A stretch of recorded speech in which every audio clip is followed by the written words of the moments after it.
देश न्यूज में आपका स्वागत है। मैं हूं आपके साथ धर्मिष्ठा और आप देख रहे हैं हमारा खास कार्यक्रम शिक्षा का माफिया तंत्र। छत्तीसगढ़ की पिछली कांग्रेस सरकार में स्कूल के मरम्मत का काम के लिए मुख्यमंत्री स्कूल जतन योजना के तहत लाखों रुपए स्कूलों को मरम्मत कराए जाने हेतु आवंटित किए थे, लेकिन स्थानीय स्तर के अधिकारी एवं ठेकेदार आपस में मिलीभगत करके कई जगह के शासकीय पैसे को बंदर बाट कर लिया। और यह मामला उदयपुर विकासखंड क्षेत्र का है, जहां उदयपुर विकासखंड के देवटिकरा हाई स्कूल, जहां मुख्यमंत्री स्कूल जतन योजना के तहत 2,70,000 रुपए मरम्मत कार्य हेतु आवंटित हुआ, लेकिन आज पर्यंत उस स्कूल की मरम्मत काम पूरा नहीं हुआ। इसके बावजूद भी उसे स्कूल में एक सूचना पटल बनाया गया, जिसमें उक्त स्कूल की मरम्मत काम को पूर्ण बता दिया गया। वहीं इसी प्रकार से फूलचूही के हाई स्कूल का है, जहां ठेकेदार द्वारा घटिया स्तर का निर्माण कार्य कराया तथा वर्तमान में भी वो पूरा नहीं हुआ। इसके बावजूद भी उसकी सूचना पटल पर पूर्ण बता दी गई।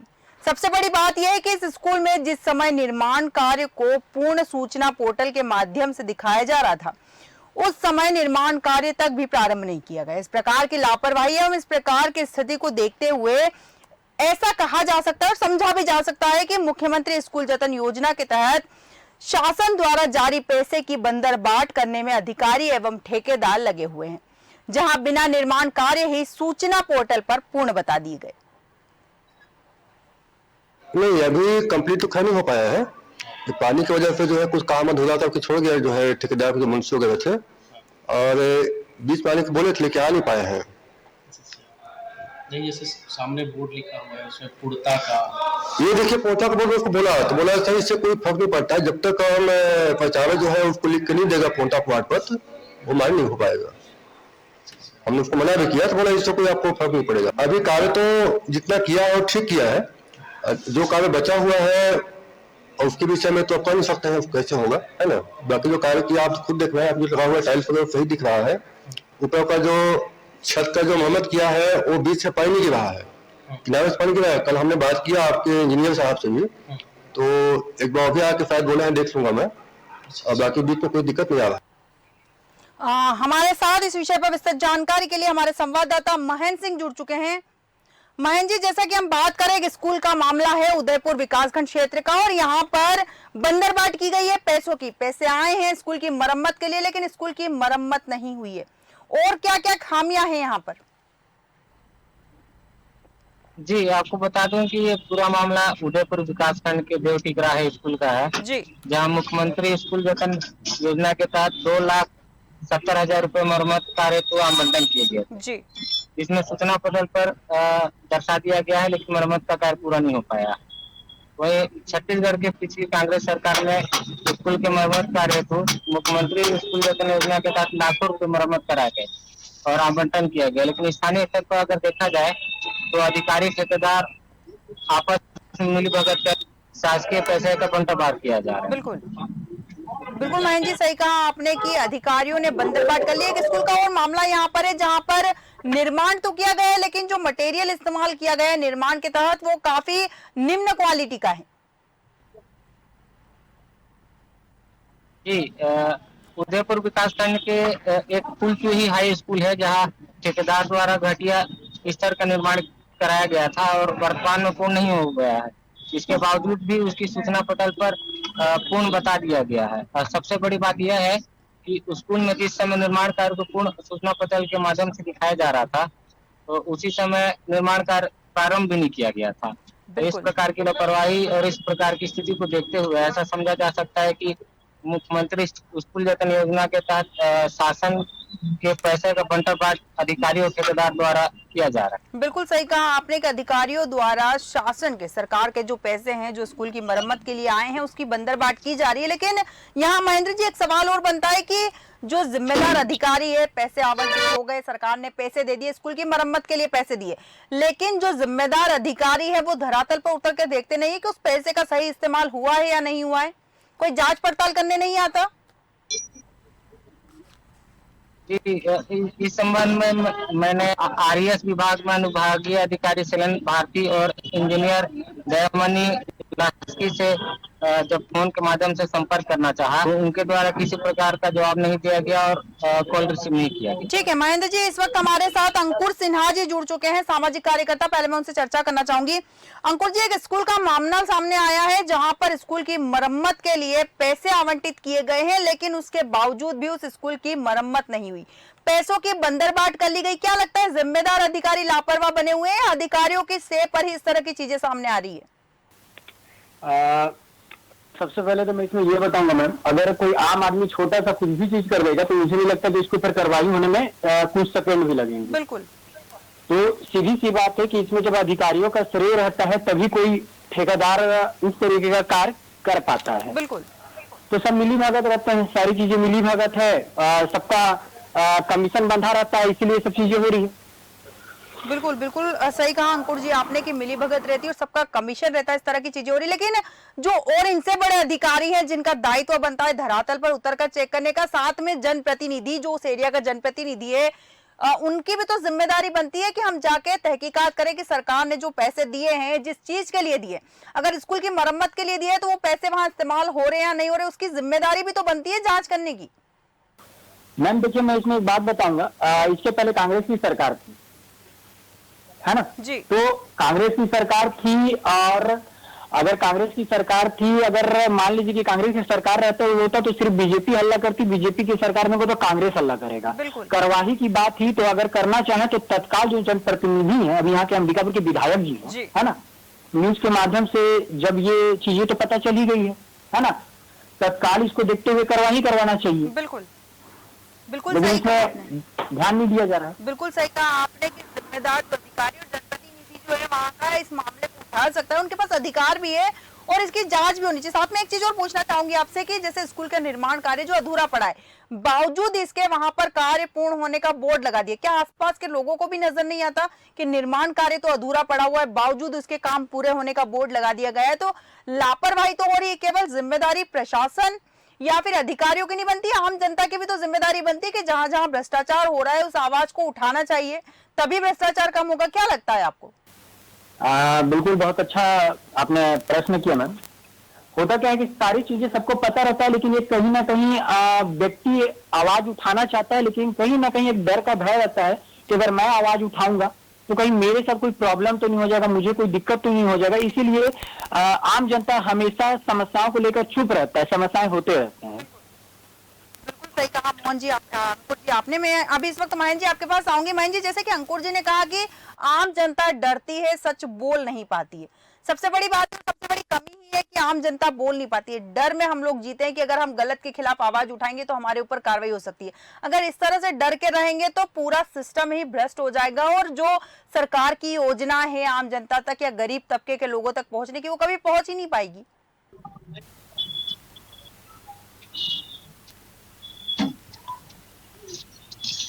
महेंद्र जी सुन पा रहे हैं आप? महेंद्र जी सुन पा रहे हैं आप? शायद महेंद्र जी तक हमारी आवाज नहीं जा पा रही, उनसे पुनः हम बात करने की कोशिश करेंगे। अंकुर जी, यहाँ पर हर व्यक्ति डरा हुआ है, हर व्यक्ति डर के कारण जी रहा है और लगता है कि अगर आवाज उठा देंगे तो हमारे ऊपर कार्रवाई हो जाएगी, जैसा कि आपने कहा। लेकिन अगर इस तरह हर कोई डर डर के रहेगा तो आवाज कौन उठाएगा सच के लिए? जागरूकता की कमी है जी, है ना, क्योंकि अगर मान लीजिए कि आप मुझे अभी फोन किए हैं जी, मैं सामाजिक कार्यकर्ता हूँ, है ना, बिल्कुल, तो मुझे गलत के खिलाफ अगर मैं नहीं बोलूंगा तो फिर चीजें सही नहीं हो पाएंगी। बिल्कुल। तो हर व्यक्ति को ये चीज समझना चाहिए कि अगर कहीं कुछ गलत हो रहा है, जैसे वहाँ आसपास के लोग हैं जी, अगर ये चीज वहाँ बोर्ड टंगा हुआ है और सबको पता है कि वहाँ पर बना नहीं है, तो बिल्कुल उनको आवाज उठाना चाहिए। जब वो आवाज उठाएंगे तो उसमें और कड़ाई से कार्रवाई होगा और तत्काल उसके ऊपर कार्रवाई किया जाएगा। बिल्कुल बिल्कुल सही कहा आपने कि अगर आवाज उठाएंगे तो कार्रवाई होने के चांसेस हैं और आवाज उठाना जरूरी भी है। भ्रष्टाचार के खिलाफ आवाज उठाना जरूरी है, क्योंकि मामला चाहे 2000 रुपए गबन करने का हो, चाहे 2 लाख, चाहे 2 करोड़, गबन ही होता है। और वो बच्चों के हाथ का पैसा था, सरकारी स्कूल की मरम्मत का पैसा था, जो आपसी बंदरबाट के तहत हजम कर लिया गया। महेंद्र जी, जैसा कि हम चर्चा कर रहे हैं, यहाँ पर बंदरबाट की गई अधिकारियों के द्वारा आसपास के लोगों की या फिर बच्चों के माता पिता की भी तो जिम्मेदारी बनती है कि स्कूल निर्माण का काम अधूरा पड़ा है, बोर्ड लगा हुआ है कि काम पूर्ण हो चुका है, तो वो सवाल क्यों नहीं पूछते हैं? महेंद्र जी, आप सुन पा रहे हैं? जी मैम। जी महेंद्र जी, जैसा कि जी, हम बात कर रहे हैं भ्रष्टाचार की, अगर भ्रष्टाचार हो रहा है तो बच्चों के माता पिता को भी तो दिख रहा है कि बोर्ड लगा हुआ है कि काम पूरा हो गया, लेकिन काम अधूरा है, तो आवाज तो उठानी पड़ेगी। आवाज तो उठानी पड़ेगी, लेकिन क्या है कि ग्रामीण लोग आवाज तो उठाते हैं, लेकिन उच्च अधिकारी तक आवाज नहीं पहुंच पाती है और इस तरह के भ्रष्टाचार होते रहते हैं। और ये शिक्षा का मंदिर है और शिक्षा के मंदिर में इस तरह का भ्रष्टाचार देखा गया है, जहाँ मुख्यमंत्री स्कूल वेतन योजना के तहत ठेकेदार और इंजीनियर के द्वारा मिली भगत का भ्रष्टाचार किया गया है। ये बहुत ही दुखनीय बात है और छत्तीसगढ़ राज्य में सत्ता परिवर्तन होने के पश्चात कुछ नया हो रहा है और आगे देखना वाली बात ये होगी कि संबंधित इस प्रकार के भ्रष्टाचार में जो लिप्त ठेकेदार, इंजीनियर और एसडीओ के खिलाफ किस प्रकार की कार्रवाई होती है। बिल्कुल सही कहा कि आगे क्या कार्रवाई होगी वो देखना होगा। अंकुर जी, आपके पास आऊंगी, जैसे कि स्कूल की हम बात कर रहे हैं, स्कूल जो जागरूक करता है, बच्चों को जागरूक करता है, सच के खिलाफ आवाज उठाने के लिए एक मजबूत भविष्य तय करता है स्कूल उन बच्चों का। लेकिन अगर उस स्कूल में ही भ्रष्टाचार होगा तो बच्चों को क्या सिखाएंगे? और वहां के जो प्रधानाचार्य हैं उनका भी तो दायित्व बनता था इस बात के खिलाफ या इस भ्रष्टाचार के खिलाफ आवाज उठाने का। बहुत अच्छा सवाल आपने मैम किया। गरीब व्यक्ति सरकारी स्कूल ही जाता है, बिल्कुल, और सरकारी स्कूल में जाके ये सोचता है कि मैं भी कलेक्टर बनूंगा, मैं एसपी बनूंगा, मैं डॉक्टर बनूंगा जी। और जब ये सिर्फ ये मामला ये नहीं है कि वहां पर बंदरबाट हुआ है, बिल्कुल, मतलब वो एक मंदिर है जहाँ बच्चों की भविष्य बनेगी और वो कोई बड़े अधिकारी बनेंगे। बिल्कुल, और जब वही बंदरबाट होगी और छोटे छोटे बच्चों को अगर ये पता चल रहा है, क्योंकि देखिए आज के छोटे बच्चे भी समझदार हैं, है ना, उनको ये पता चल रहा है कि आज इस तरीके से कमीशन खोरी हो रही है, जो चीज हमारे लिए होना चाहिए वो नहीं हो रहा है, तो उनके अंदर क्या पढ़ाई का जागरूकता आगे जाएगा? बिल्कुल, ये बहुत बड़ा विषय है और ये राजनीति से हटके विषय है, कांग्रेस हो, बीजेपी हो, कोई भी हो, है ना। हमको ये सोचना पड़ेगा कि हमारे बच्चे वहां पढ़ रहे हैं और उन बच्चों की भविष्य खतरे में है, तो उसको सुधार तत्काल करना चाहिए। मुझे नहीं लगता कि इसमें कोई समय लगेगा। बिल्कुल, बिल्कुल, अगर आज तत्काल कार्रवाई हो जाएगा तो ऐसा कार्रवाई होना चाहिए कि आगे सोचा जाए, ऐसे करने के पहले भी सोचा जाए। बिल्कुल, लेकिन कार्रवाई बड़ा नहीं होता है मैम, इसीलिए लगातार चीजें होती है, क्योंकि सबको पता है कि कुछ होना जाना कुछ नहीं है। बिल्कुल सही कहा आपने कि कार्रवाई होती है, कार्रवाई के नाम पर केवल खाना पूर्ति कर दी जाती है और यही कारण है कि लगातार जो भ्रष्टाचार करने वाले लोग हैं उनके हौसले जो हैं बुलंद हो जाते हैं। महेंद्र जी, यहाँ पर मैं प्राचार्य की बात कर रही हूँ। प्राचार्य पूरे समय स्कूल में रहते हैं, उनकी भी तो जिम्मेदारी बनती है आवाज उठाने की। वो तो अधिकारी से सवाल कर सकते हैं, उन्हें किस बात का डर है? जी, जो प्रभारी अध्यापक जो थे उस समय स्कूल में मौजूद थे, उनका कहना है कि ये ठेकेदार और इंजीनियर द्वारा बंटरबांट किया गया है और मैं तो शिक्षक हूँ। शिक्षक अगर आवाज उठाते हैं तो उनको बोला जाएगा कि आप इसी स्कूल में पढ़ाते हैं और इसी के खिलाफ आप आवाज उठा रहे हैं, इसलिए वो थोड़ा दबते नजर आते हैं। जी बिल्कुल, आपने सही कहा कि वो दबते हुए और डरते हुए नजर आ रहे हैं। अंकुर जी, आपसे जानना चाहूंगी, जैसा कि वहां का प्रधानाचार्य या प्रभारी जो भी है वो डरते हुए नजर आ रहे हैं, तो वो बच्चों को निडर कैसे बनाएंगे? हम ऐसे प्राचार्य, ऐसे प्रभारी के हाथ में उन बच्चों का भविष्य कैसे दे सकते हैं जो खुद ही इतना डरा हुआ है, जो झूठ के खिलाफ या अपराध के खिलाफ, भ्रष्टाचार के खिलाफ आवाज ही नहीं उठा पाता? मान लीजिए कोई स्कूल है और उसकी बिल्डिंग गिरने वाली है, ठीक है, और हम उसकी शिकायत ना जिस तरीके से करना चाहिए उस तरीके से इसलिए नहीं कर रहे हैं कि हमारे पर कार्रवाई हो जाएगी, तब तो बिल्डिंग गिर जाएगा, बच्चे को कुछ हो जाएगा, आप उसके इंतजार में फिर लगे हुए हैं, है ना। तो आप अगर कोई चीज वहां पर समस्या आ रही है तो आप उसके गार्जियन हैं, आपकी जिम्मेदारी बनती है उसकी खुल की शिकायत करिए। मतलब आप अगर शिकायत नहीं कर रहे हैं तो मतलब आपकी उनसे पहचान होगी, फिर आपकी जान पहचान, इसलिए आप उनके ऊपर करो, आप उनके लिए आवाज नहीं उठा रहे हैं, लड़ नहीं रहे हैं आप उनके लिए। आपको क्या लगता है कि क्या कार्रवाई होनी चाहिए जिससे इस तरह के मामले रुक जाए, या फिर ये जो बंदरबाट करने वाले लोग हैं, जिन्होंने बंदरबाट करी, उनके भी तो बच्चे होंगे, ऐसे स्कूल में पढ़ने जाते होंगे, उनको लगता है जर्जर भवन में, अधूरे निर्माण वाले स्कूल में बच्चों को बैठा गया, कल से कोई अगर हादसा हो जाता है तो जिम्मेदारी कौन लेगा? जो बंदर बात किए उनके बच्चे तो वहां नहीं जाते हैं, बिल्कुल ना जाते होंगे, है ना।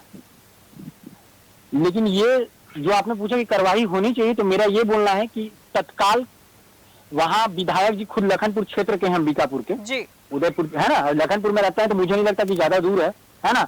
तत्काल उनको संज्ञान लेना चाहिए, कलेक्टर जी से बात करनी चाहिए और तत्काल इन सब के ऊपर ऐसा कार्रवाई होना चाहिए कि आगे बच्चों के भविष्य के साथ खिलवाड़ मत हो, जिससे पेरेंट्स को एक लगे कि नहीं, हम सरकारी स्कूल में अपने बच्चों को भेज सकते हैं और वो कुछ बड़े व्यक्ति बन सकते हैं। बिल्कुल बिल्कुल सही कहा आपने कि हम स्कूल में बच्चों को भेजते हैं, वो बड़े इंसान बने, उचित शिक्षा ले, इसलिए स्कूल भेजते हैं, लेकिन वहां पर हो कुछ और ही रहा है। महेंद्र जी, आपसे जानना चाहूंगी, आपने जिम्मेदार किसी अधिकारी से बात करने की या फिर जनप्रतिनिधि से यहाँ बात करने की या इस मामले से अवगत कराने की कोशिश की उन्हें? जी, इस संबंध में मैं आरएएस विभाग में अनुभागीय अधिकारी और इंजीनियर से मैंने बात करने की कोशिश की, तो संपर्क नहीं हो पाया। जी, संपर्क नहीं हो पाया या फिर संपर्क करना नहीं चाहते, कुछ भी कह सकते हैं, क्योंकि लापरवाही तो हुई है और लापरवाही के ऊपर कार्रवाई होनी ही चाहिए। महेंद्र जी, अंकुर सिन्हा जी, बहुत बहुत धन्यवाद हमारे साथ चर्चा में शामिल होने के लिए। हम बात कर रहे थे छत्तीसगढ़ उदयपुर विकासखंड की, जहां पर एक हाई स्कूल है, टिकरा हाई स्कूल, जहां पर मुख्यमंत्री स्कूल जतन योजना के तहत बिल्डिंग बनाने के लिए पैसे दिए गए थे और उस पैसे की बंदरबाट कर ली गई। बिल्डिंग का काम जस का तस रखा हुआ है और लिख दिया है कि कार्य पूर्ण हो चुका है। अब देखना दिलचस्प होगा कि ये शो देखने के बाद जिम्मेदार अधिकारी कार्रवाई करते हैं या फिर पुनः किसी लिपापोती में लग जाते हैं। हमारे आज के खास कार्यक्रम में फिलहाल इतना ही। बने रहिए देश न्यूज के साथ।